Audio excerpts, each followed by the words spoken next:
Drop it.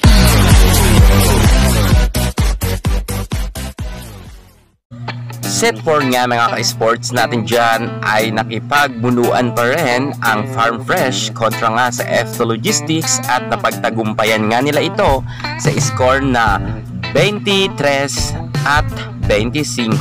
Panalo nga dyan ang Farm Fresh. Pero syempre, pagdating naman sa 5th set, dito na talaga mga ka-sports natin dyan magkakasubukan kung sino talaga ang mas magaling at may mas determinado para nga magtagumpay sa araw na ito. Naging maganda ang labanan, dalawang team na ito.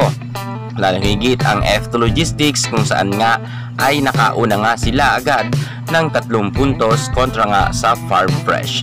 At dahil nga sa kalamangan na yan mga ka-sports natin dyan ay nahihirapan na nga ang kupunan ni Tricia Tubu sapagkat ang kanyang mga kasamahan nga ay hindi na masyado gumagana ang mga spiking at madalas nga rin silang magka-error na sa 5th set. Samantalang dito nga sa 5th set ay mas lalong nag-level up ang galing ni Barbie Ivy Laksina, maging si De La Cruz ay talagang sobrang ganda ng kanyang mga palo. At syempre si Ibiang dyan ang bida sapagkat si Ibiang nga ang nakarami ng score.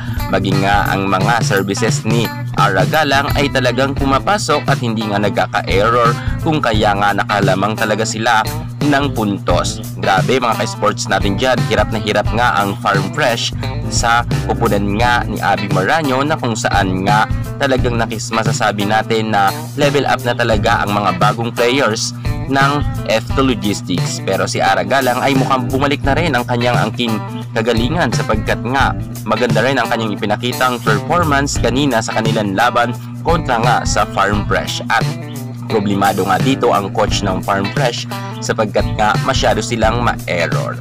Less error talaga ang ipinakita ng F2 Logistics at ipinakita nga nila na mas veterana sila kontra nga sa Farm Fresh na bago pa lamang at hindi sila dito magpapagapi. At nagawa naman yan ng kupunan ni Abby Maranyo kung saan nga nakalamang talaga sila ng todo. At panalo nga ang kupunan ni Abby Maranyo sa score na 8 at 15. At syempre, si Ivy Laksina ang tumapos sa laban na iyan. Congratulations nga mga ka-sports natin dyan sa ating Ivy Laksina sapagkat naipanalo nga nila ang laban ngayon. Sa ngayon ay medyo may chance na nga silang makapasok sa top 4 dahil tinalo nga nila ang Farm Fresh. Bagamat talagang dadaan pa sila sa butas ng karayom sapagkat malalakas ang kanilang susunod na makakalaban.